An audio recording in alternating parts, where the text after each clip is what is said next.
Daily Graphic the bokrata na de hyasie na no pay na womo a awo foforo di asema make womo ye madansefo so oba bia wo a ye di kan ma enkora no vaccine bia ye frɛ no BCG na eno vaccines ahodo bi wo hono a akwaatwe ewo weighing sentence ahodo ana se maternity ward ahodo enti ama awofo ne abatan no wo mu so efise sa BCG wo se ye de bo akra no fe sebe ya wo pia kwa abonten no obehia nkra foforo obehia busuan foforo infections bi ama meye no ene other infected diseases bi nanso se dro ni honti e de wo haw pa na ba nanso Ghana Health Service mpanifo se wonka wakoma to won yem we bebe na watwe me nsantamo de ye behwe se vaccine no ebi aba do so de na nso ebi kura hyase ya eba nti de aka ni nyina no wo mo hwe nti de ye ka de akire abatan ya wofo ene se obi anhwe no ho yie wa wo foforo na wo BCG wo nyamfa mo wo ba no a enye ho na wo be ya ahohosem bia ma hoho bi anwurawura fie ho na akra na akonya infection bia nti ho da wo obi anhwe yire sonso a weighing centers ahodo na kohwesa ba na wono so a wone de wo mo de atodwa se ne aka bia obi anwa ahyase no ase de etie bia no eba nko ade a wo mo ebe wonti Daily Graphic de bokrata na ma ne ba wode eba no pay eno achi so no project to bring back dropouts ye hwe ani mo 70,000 children returning to school eno hwehwe foforo ye 4-year national project school mo for 70,000 bibi nti wo mo nko school biem den so enei san hwehwe we ya pa ho ntoma ye be ma wo mo nyina sa ko school da mu biem na anya kura no from class 1 to 4 de san nim de no tete ahodo no nkura no wo mo ebenya bie da bokrata Daily Graphic na ma no ba no pa wo no so e de baye ni na Mede Ghanaian Times da bokrata ebeto aso na wo hwe katafato so du ba ko ha ya wo ko atifi apoye mantem ni mu North East region wo mo chase ba bi efe hon mo wanchike eno wo chepone mansini mu ahemfo ntokwa bi asori wo hon ma nipa nan ena abeto dwase wo mo ahye wo mo enkwa na bebre no so aprepra ne nyina ene se wanchike hoyi ene enhehye bia wonom no wo mo chase kro bi wo hon ma ye fre nyangbanji na womo paramount chief of mine no ewa chepone so okwakosi hene na eno no mo chase se enre ya no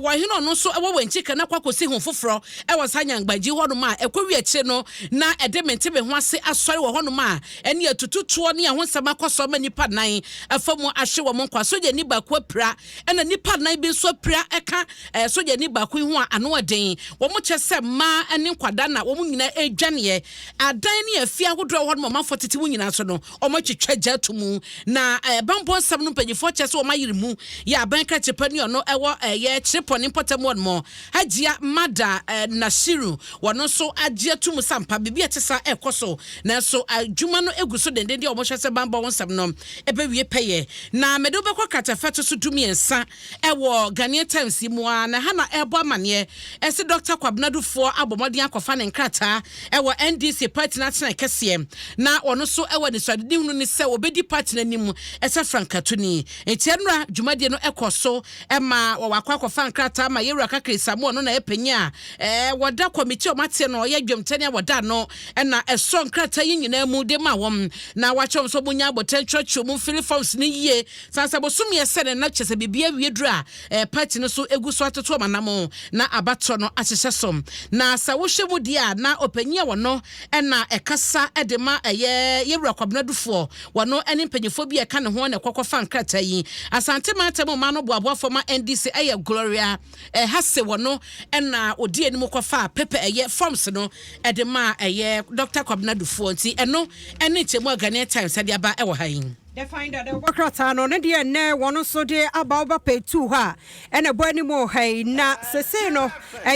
kusua Traditional Council wamo se naba asigri abugragu azoka wotosumienu wono enna nananom atrankonya mpanifo nyina agina to mo se boko hene enu ti boko de hye akire ne benchayefo mo nkama koma ntom yam wantwi ntokwa bia obi anyimfiri na kwan mo sabayi asomdue ye wo man no mu anase ne titwi wo boko no mo ebenya na fei bambo mu nsam so ebegyina ne na so a we ye ensam a eye twetwe ni de ma kusua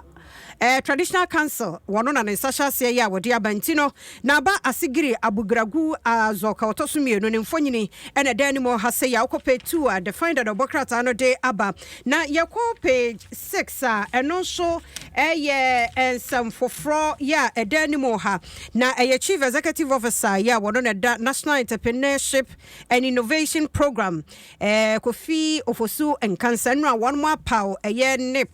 Hubs acceleration grant program no one more upper ho entoma na one buta nyina ene se one more gasa nyuma sa no nyuma nom ne ade no one more de hwehwe foforo bi eto ho a one more di sika $4 million ena ehye ase ye de be hye safo no asenimu na omatumi aboa amanyuma ho nsam o mamu na tumi akoso titiru sa wo ye Ghana ni nti de hia ne se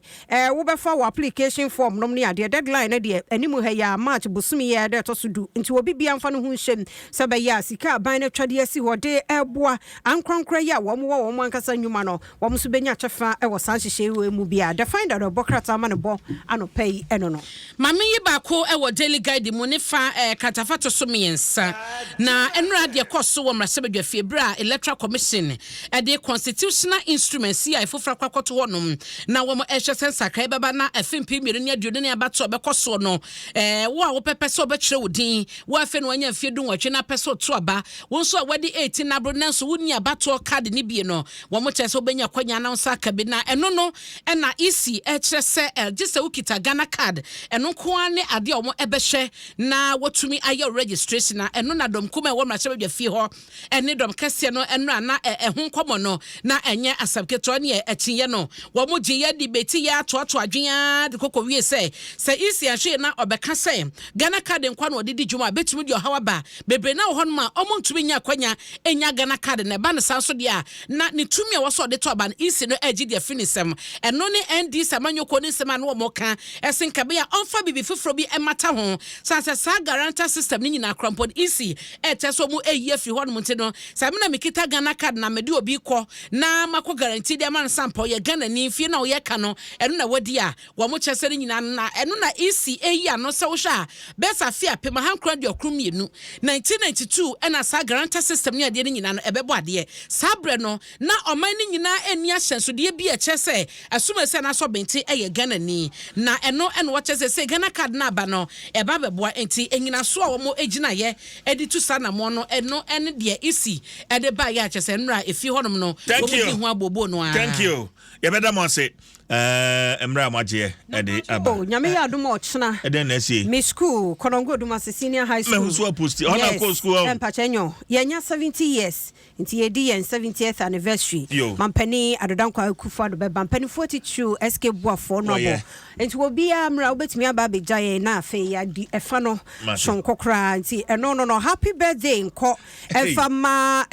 Dixon Daniel Owusu CEO awada akọ Balino Group of Companies and they were Wodanti Chief Yamisha Onyo Kesia Juan Yen sales rep or no and a happy birthday. Okay. See them with us. Yes, yeah, papa.